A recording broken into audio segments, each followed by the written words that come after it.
Good morning everyone, কেমন আছো সবাই? আশা করি সবাই তোমরা ভীষণ ভালো আছো, আমরাও খুব ভালো আছি।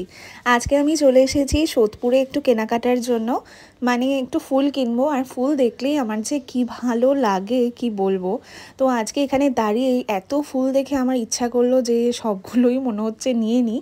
তো কোনো অকেশন নেই, কিছু না, তাও গোলাপের মালা, তারপরে রজনীর চেন 12টা নিয়েছি, জুঁই ফুলের মালা, অনেক কিছু নিলাম। ভাবলাম যে না, এসেছি এত ভালো লাগছে দেখে, তো নিয়েই নিই। আর এমনি তো চন্দনযাত্রা চলছে, তোমরা তো জানো। আর দেখতে দেখতে 16টা দিন হয়ে গেল, কালকে 17 দিন। তো সাজাবো ভগবানকে সুন্দর করে, তার জন্য অনেক মালা নিয়ে নিয়েছি। নেক্সট ভিডিওতে তোমাদেরকে পুরো মালা দিয়ে সাজানোটা ভিডিও করে দেখাবো।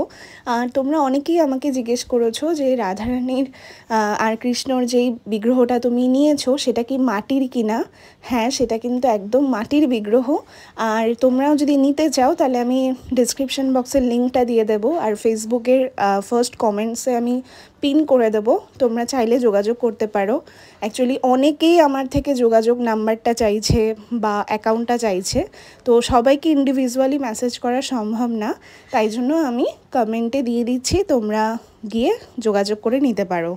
আর এই যে আমার রাধাকৃষ্ণ কি সুন্দর যে লাগছে, অপূর্ব সুন্দর লাগছে। আর তোমাদের থেকে এত কমেন্ট পেয়েছি, তোমাদের এত পছন্দ হয়েছে, অনেকেই আমাকে মেসেজ করে জিজ্ঞেস করেছো। তো তার জন্য আমি ভিডিওর মাধ্যমেই তোমাদেরকে বললাম যে আমি কমেন্টে আমি দিয়ে দেবো যে কোথা থেকে নিয়েছি না নিয়েছি, তো তোমরা একটু যোগাযোগ করে নিও। আর অনেক দিন ধরেই তো গোপাল নেব ভাবছিলাম, কিন্তু রাধারানীর আসার মানে লীলাটাও অভূতপূর্ণ হয়ে গেল, যে এতটাই ভালো লেগেছিল। তো ফাইনালি আমি পেয়েছি, এটা আমার অনেক অনেক ভালো লাগছে। আর সব থেকে বেশি ভালো লাগার বিষয় হলো জানো তো, যে চন্দন যাত্রার সময়তে ভগবান এলেন বাড়িতে, এটা যেন আরও বেশি বড় পাওয়া। আর প্রত্যেক বছর চন্দন যাত্রাতেই কোনো না কোনো ভগবান আসে, আগেরবার চন্দন যাত্রাতেও ভগবান এসেছে, এবারও তাই। তো এটা যেন একটা ভীষণ বড় পাওয়া। আর এই ভিডিওটা অ্যাটাচ করলাম, এটা হচ্ছে শান্তিপুরের বিগ্রহ এনেছিলাম যখন, দেখো এইভাবে এনেছিলাম, তোমাদের সাথে এটা না শেয়ার করা হয়েছিল না, তো আমার আরেকটা ফোনে দেখলাম এটা মানে ছিল। তো দেখো কি সুন্দরভাবে আমরা আনি, সমস্ত খড় দিয়ে তারপরে বসিয়ে, মানে অনেক সুন্দরভাবে আর কি সব কিছুভাবে আনি যাতে ভগবানের ক্ষতি না হয়, কারণ যেহেতু এতটা দূর থেকে টেনে আনা হয় একটু তো ভয় তো লাগেই।